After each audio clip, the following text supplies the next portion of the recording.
comfy, cozy up. So I start this video off with showing you what I ate yesterday. So in that video, that's all the meal I had. I didn't have anything else. Everything I showed you is actually what I ate. Drinking the tea, and I also had water. That's it. So I wanted to do this video because I thought it was important to share this, and also people have asked me about weight loss and how I've been doing it as far as how I'm getting healthier, and my lab work has been coming back real good. So I thought I would do this video and talk about it, but share what I've been eating and have some tips. And also, I will also give you a glimpse of the journal, the last junk journal I'm making for now. And I did do a TikTok with that. But before I start getting into that, if you don't follow me on Instagram, then you would know, I guess you wouldn't know, but it's also on my blog. But the calendar for summer or journal mood is up. I did it today, actually earlier today. I got up and put the words together and put the calendar up on a poster, and it is on my blog. And you can also, if you follow me on Instagram, it is also on Instagram. So join me, 31 prompts. So each day there's a word you can focus on and journal about it. You can do it privately, or you can join us on Instagram, where you basically put a little clip on your stories, or however creative you want to be, of you writing in your journal, and a music to go with the theme for the word of the day. So if you're new, you've never done it, you can check out my Instagram. I do it every day. Even when there's no challenge, I journal every single day.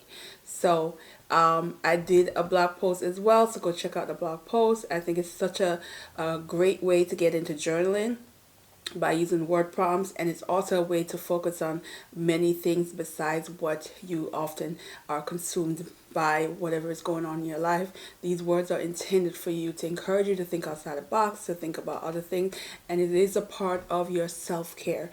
We oftentimes forget certain things then when we are going through things, but these are some of the things that are fun, some of the things are intended for you to use to think, intended for you to focus on, and to use within 15-20 minutes of your day, of you sitting down, relax, and writing and focusing on these words. So join me. I will talk more about it as we go, but you guys know I've been doing this for almost 3 years. November will be 3 years, guys. I have been doing this challenge. Time going by. So anyway, it's up. Go check it out. So now let's also, oh yeah, let me give you the last rundown, because this is the last video before that event. I have an event again at Bed-Stuy Art House. It is going to be the Saturday the 30th. My session is from 2 to 4, but it's an event that is free. You can enter, but the actual workshop, you do have to pay a fee to do the workshop. Everything will be provided for you. You can come, journal with me, learn some new journal techniques, some interesting things you can do, and yeah, so now I got all that out of the way. Yay. All right, so let's talk about how I'm able to take back control of my health. Now, this is such a tough one for me, because I have been yo-yo with the losing weight. I initially lost weight back in 2008. I lost about 90 pounds. 90, I think 90, 95, something around there. And I was at the thinnest that I've ever been as an adult. I loved it. I was very much in that moment of appreciating my body, but I did it solely by running. I did it not so much. I when I look back, I ran so much that it's dawned on me now that I couldn't maintain all of that. And as time goes on, I was back and forth till the weight came back. I went back to grad school, and during grad school, I didn't have the time to commit to all that running I was doing.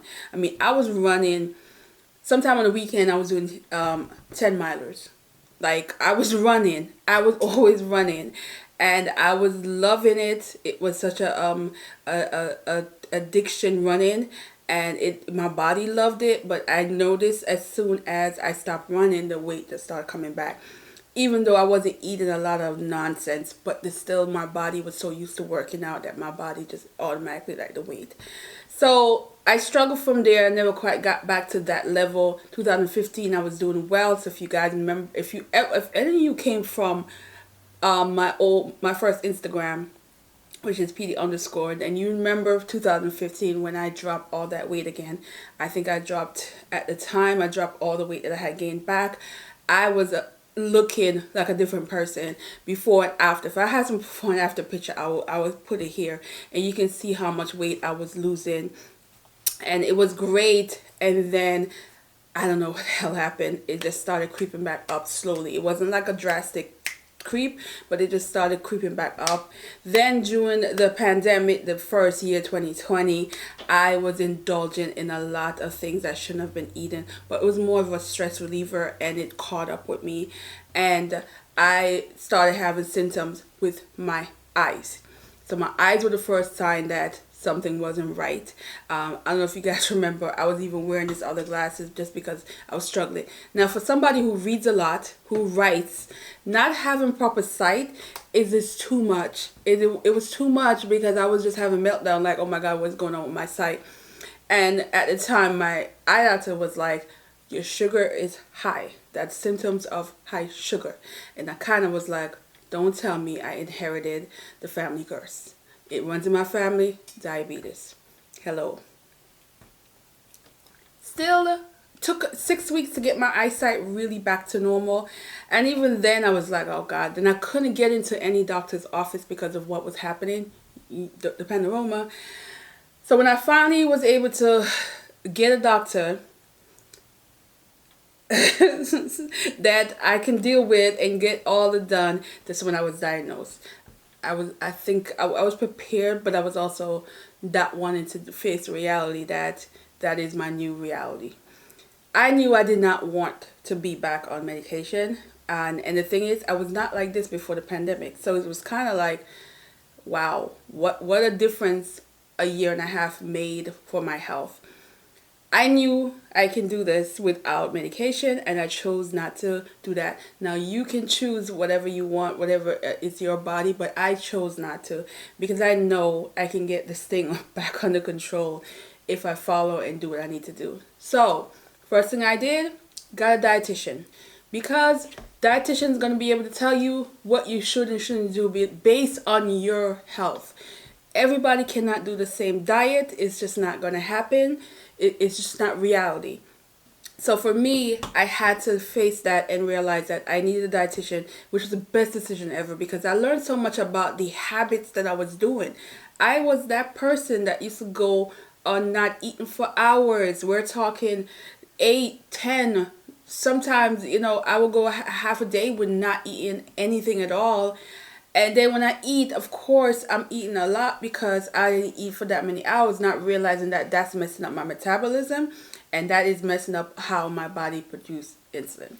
So here I go now, realizing, wow, I no longer can do that. I used to be at work, guys, 8.5 hours at work and not eat anything for the entire time I'm at work.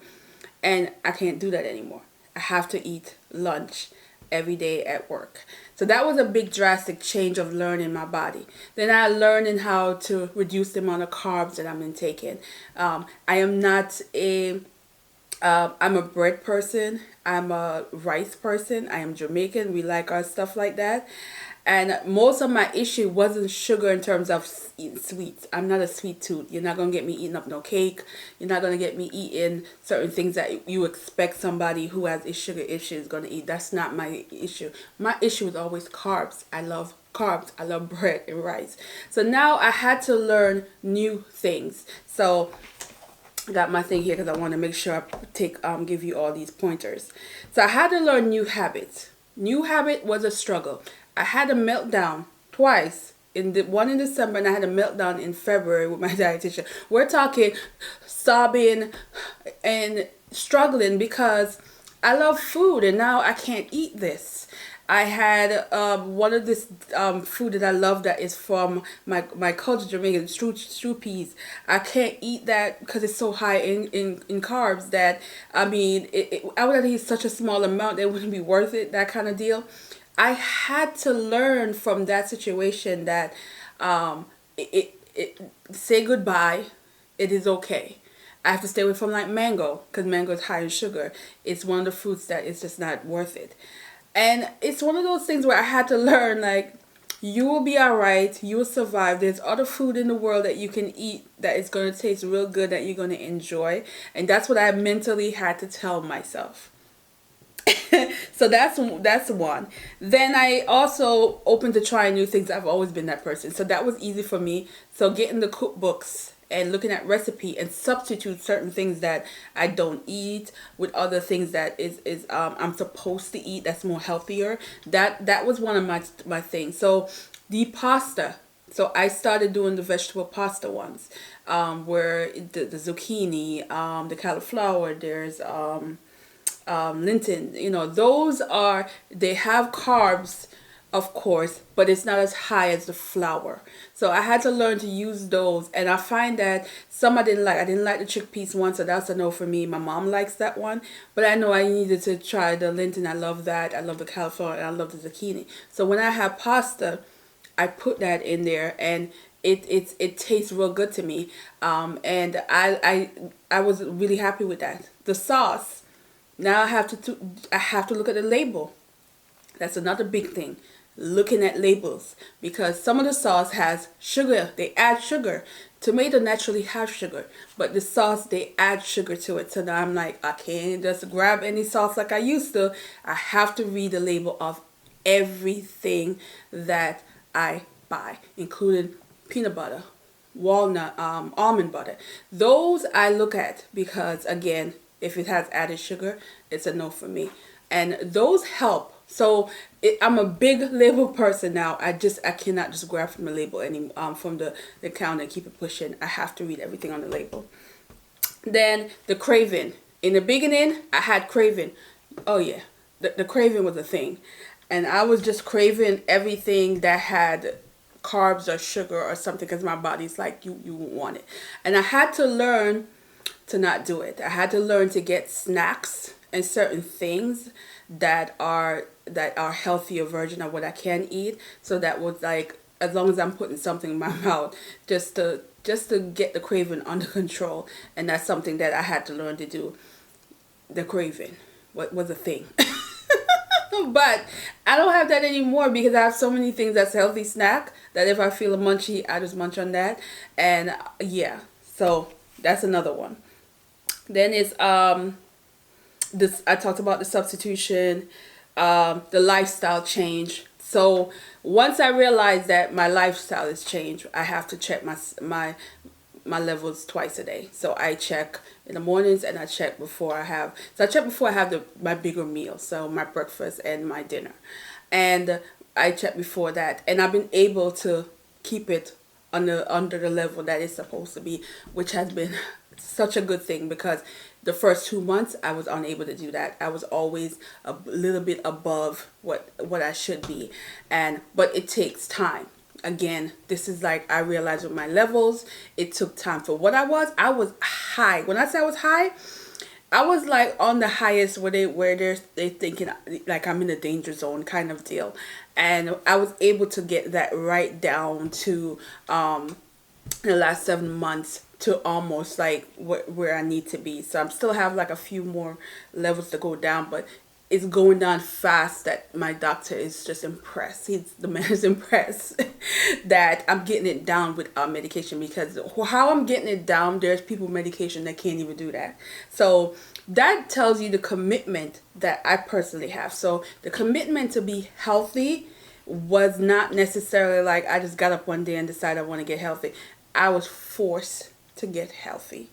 I was forced to not take this for granted and to not let this control me in a way that I'm gonna mess up my sight, or there are people who lose their legs and other areas of their body, or they're on dialysis or something. I don't want none of that. So for me, I'm making the effort and I really pay attention. I also work out. I do work out. I don't post all the time when I work out, because sometimes when I work out, I just come on the bike. So I have a bike here. If you follow me on, again, PD_gold, then you know I also have a treadmill. I have tons of workout stuff in this room there. So I usually pack up this table that I have here, move it to the side. It has wheels, and I work out literally right here that I'm recording. And I do that, but then I also go to the gym. I do have a gym membership, but I haven't been going that much in the summer. For some reason, I like going when it's colder. That's kind of crazy, I know. But I still have both options. I know I have to do cardio. I do focus a lot on cardio, because cardio is another way that helps my body, and it really helps you to maintain and to get your sugar level good. So I had to do that. So so these are pretty much what I've been doing. And again, it's a mental thing. I think a lot of the weight loss is very mental. It's how much you got to push yourself, and to know what is the goal, what is ultimately what you're trying to do, and how you want to take care of yourself. Because I am a big advocate for self-care with journaling. I'm always telling people, pick up your journal, express yourself, release whatever you're going through in your journal. And it's not just about the mental. You have to also physically take care of your body. And so I had to learn that's what I need to do. Now, because of how I'm doing it, and I'm doing it the very healthy way. I mean, this is the healthiest way I possibly can do it, because I am making sure that I'm still feeding my body. I'm still being able to eat right. This is not a diet where you're cutting so much carbs that you can't eat. I eat carbs every day. I eat certain kinds of carbs. I'm still getting my carbs in, where it helps with the craving, it helps with the weight loss. I'm also having sugar. I still have sugar, but it's natural sugar, and it's a low amount of natural sugar.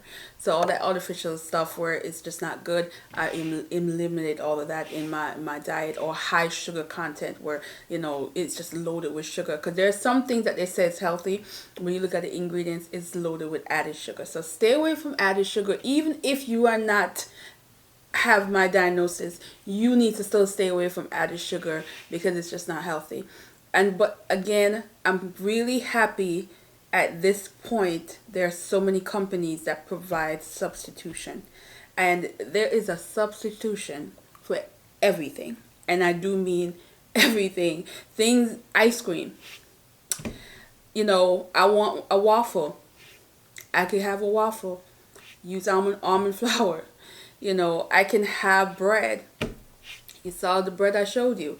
That bread is a wonderful bread. It is plant-based bread, so it's not flour, and it is good, and I eat that. There's other things I can have.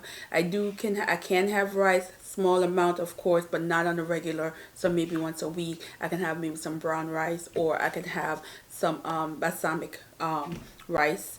But again, small portion. So I do measure, especially when I'm eating rice. If I decide to treat myself to some rice, I am measuring it. I use a measuring cup, because I want to make sure I'm not going over the serving amount. And also, I know certain things that I do. If I have certain carbs today, I might have to reduce it throughout the day. I can't have each meal loaded with so much amount of carbs, because it affects me. The next day I go check my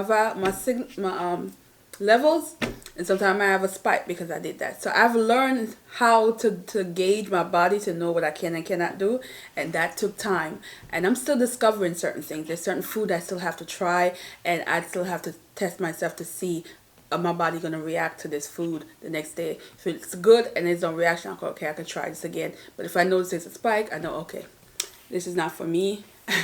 I gotta give this up. And I had to deal with it. So there's no meltdown since February. That was my last meltdown, so I'm doing good. So hoping this video is not going to be too long, but that's where I'm at. So let me know, any questions you have. And I'm sure there's people who have other health issues. I even got my cholesterol down, real down. Now, I was never high cholesterol, but I was like there, like there at where what was almost what will not be considered normal, and that went down a lot.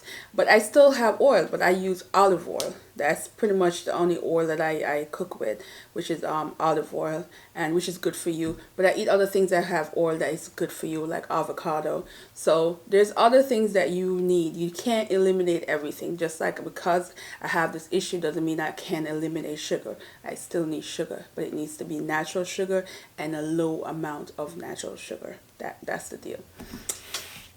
Yay! So I got this over with, guys. So I've not been able to talk about it really on here just because I was just going through the motion about it. But these days, I'm okay. I can say it and keep it pushing. So, if you watch the video, this is what the baby looked like. This is what she looks like. So this is an envelope. So if you have an old envelope, you can make this. Literally all you're doing is folding it and you just cover it and do your thing. It's such an easy. This is the easiest out of all 3 that I made. This is the easiest. So you know I had the box. Which I've been using. I'm going to show you a little bit of what I've been doing in it. And then I also have the paper bag, which is my favorite. I love the paper bag method. This is just the favorite. I even took pictures on it for the blog. So yeah. But this one I liked. I decided to make it very feminine, have a pink theme. And I also put these ribbon on there. These are lace as ribbon and put 2 eyelid in it. And it's just so simple. So inside I have a pocket. You can see the pocket here, and I just put something in there so you know you can see that it's a pocket. And on this side I also have a pocket, and I also put something in it so you can like see that it's a pocket. I always like pockets in my journal, any journal, regular journal, junk journal, because you know just in case I travel and I want to have it with me, I could stick some stickers in there, some things that I need to that I'm going to use for decoration. So I still kept with the theme, which was different form of pink. And so I have some decoration, but not a lot because I'm going to use them as spread on my TikTok. So this one I have, you know, the little dolly in the bottom here, you can see.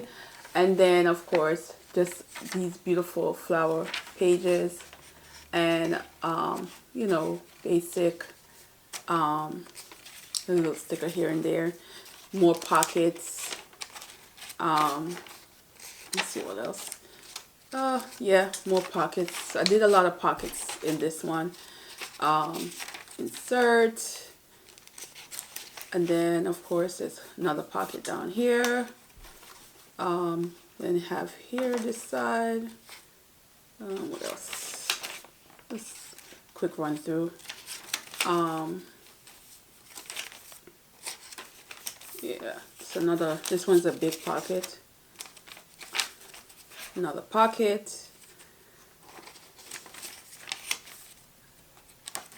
Here, I put little paper that you can write on because it's just so pretty in the background. This I like because you can always write something in here and just cover it up. Here, flip. Here, another pocket. Here, what I got, and then the back is plain. Yeah, because I didn't want to do everything yet. So this is pretty much it. And then of course when I'm done, tie it up with a ribbon.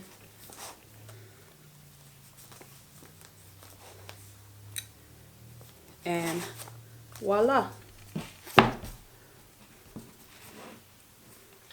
And I made the ribbon big enough that when it swells, as it gets bigger, it will be enough still to untie this.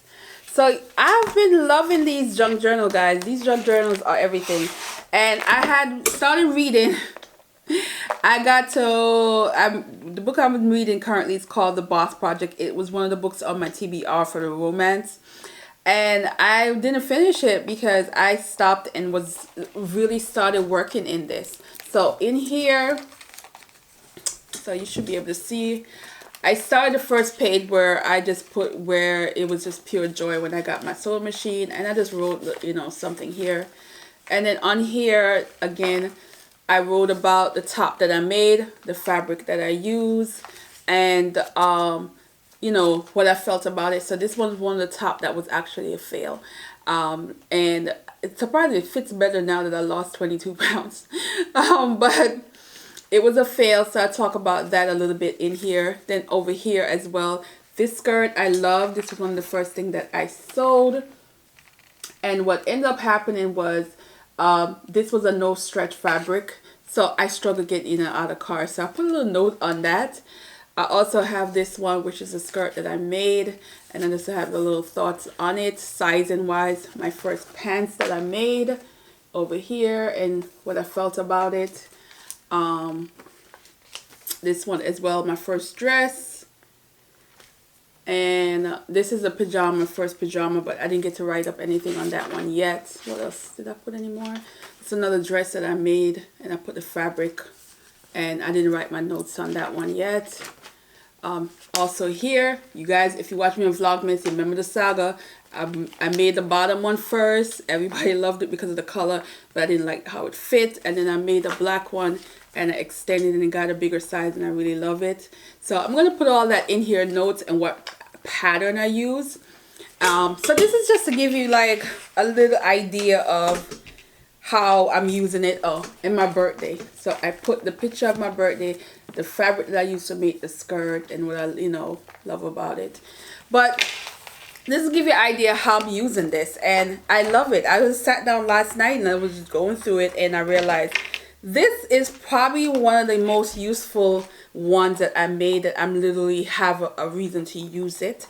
And the other two, I haven't figured out how I'm using them yet, because I have my regular journal, so I don't necessarily need it, but you know. So yeah, so I'm gonna end this here. It's probably another long one, but yeah, I check out my TikTok so you can see the process. I did a little clip of everything of getting this together, and it will be up probably before this video, but it just gives you a little sneak peek of how I did and stitching it. This is such a detail. This is a lot of detail, but it's so much easier than the other two. Way more. Like I did this in a day. The only thing that is time consuming is waiting for the paint to dry, because I painted this, you know, the color. But yes, guys, that is another way how I'm handling stress, because I don't do stress. So thanks for watching, guys, and again, ask me any question in a comment. I am open to question, health question, and I'm also a motivator. So if you are struggling and you want to talk about certain things, you can always email me privately, or you can hit me up in my DM on Instagram or Twitter, and we can be we can support each other, because I know there's a lot of us who are going through similar things or other health issue that they must lose the weight, or they're in, you know, family danger zone. Mine is a family trait. Unfortunately, it got me, and but I'm learning to live with it, but control it and not let it control me. So see you in the next one, guys. Bye.